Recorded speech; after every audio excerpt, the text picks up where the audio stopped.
Hi hello నమస్తే అందరికీ నా పేరు నరేష్.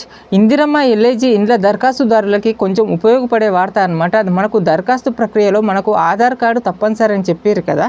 అయితే చాలామంది సిటీలో రెంట్కున్న వాళ్ళ ఆధార్ కార్డు పైన వాళ్ళ అడ్రస్ అనేది సొంత ఊర్లలో అడ్రస్ ఉందన్నమాట. ఆ అడ్రస్ ఉండడం వల్ల వీళ్ళు హైదరాబాద్లో చాలా రోజుల నుంచి ఉన్నప్పటికీ అడ్రస్ అనేది ఊర్ల అడ్రస్ ఉన్నది కాబట్టి వాళ్ళకి దరఖాస్తు చేసుకోవడం కుదరలేదు అని చాలామంది కంప్లైంట్ చేయడం వల్ల గవర్నమెంట్ అయితే కొంచెం మార్పు అయితే తీసుకొచ్చింది.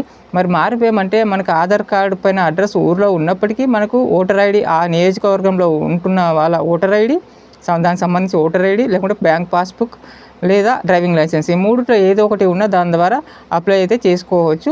కానీ ఆధార్ నెంబర్ కూడా కంపల్సరీ ఇవ్వాలంట. ఆధార్ నెంబర్ ఎందుకు కంపల్సరీ అంటే మనకు ఆధార్ నెంబర్ ద్వారానే మనం అర్హులమా అనర్హులమా అనేది గుర్తించే ఛాన్స్ ఉంటుందన్నమాట గవర్నమెంట్కి. ఆధార్ నెంబర్ ద్వారానే మనకు సొంత ఫ్లాట్ ఉందా, సొంత ఇల్లు ఉందా, సొంత ప్లేస్ ఉందా అనేది గుర్తిస్తారన్నట్టు. అయితే మరి ఇంట్రెస్ట్ ఉన్న వాళ్ళైతే అప్లై చేసుకోండి. ఆగస్ట్ 10వ తారీఖు వరకే లాస్ట్ డేట్ అనమాట. డేట్ అయితే పొడిగించారట. మరి ఆగస్ట్ నెలాఖరు నుంచే మరి ఇండ్ల నిర్మాణం అయితే ప్రారంభిస్తామని చెప్తున్నారు. అయితే దానికంటే ముందు అందరి రూల్స్ తెలిసిందే కదా. మనకి 500 నియోజకవర్గానికి 500 ఇండ్లే కడుతున్నారు. టోటల్గా 8,000 ఇండ్లు సిటీ మొత్తంలో. మరికి తొలి విడతలో 8,000 ఇండ్లు కాబట్టి మనకు లక్కీ డ్రా ద్వారా నియోజకవర్గానికి ఎన్ని అప్లికేషన్లు వచ్చినా వాటిని లక్కీ డ్రా ద్వారా తీసి 500 ఇండ్లు మంజూరు చేస్తారు. మరి వచ్చిన వాళ్ళైతే కంపల్సరీ ₹1,00,000 రెడీ చేసుకోవాలి. రాని వాళ్ళకైతే మన అప్లికేషన్ టైంలో 10,000 ఏవైతే కడతామో అవి రిటర్న్ చేస్తారంట.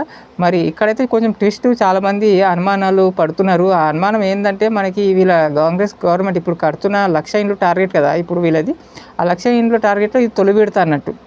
మరి రెండో విడత, మూడో విడత టోటల్గా 1,00,000 ఇండ్లు కాబట్టి మీ దరఖాస్తు ₹10,000 అట్టనే ఉండని మరి అంటారేమో. నెక్స్ట్ మీరు ఆల్రెడీ మీరు కూడా అర్హులే కాబట్టి నెక్స్ట్ రెండో విడతలో మీకు కంపల్సరీ లైన్లో ఉంటారు. ఆ విధంగా ఏమైనా చెప్తారేమో అని కూడా చాలామంది అనుమానిస్తున్నారు. 10,000 ఇస్తారా మరి ఇవ్వరా అనే విధంగా అంటున్నారు. కానీ అయితే మరి కొంతమంది డబ్బులున్న వాళ్ళు తీసుకునే ప్రయత్నం చేయండి. ఎందుకంటే జూబ్లీహిల్స్ కానీ, ఖైరతాబాద్, సికింద్రాబాద్ కొన్ని ఏరియాలో అయితే 6 లక్షలు పెట్టవచ్చులే అని కూడా కొంతమంది ఆలోచిస్తున్నారు.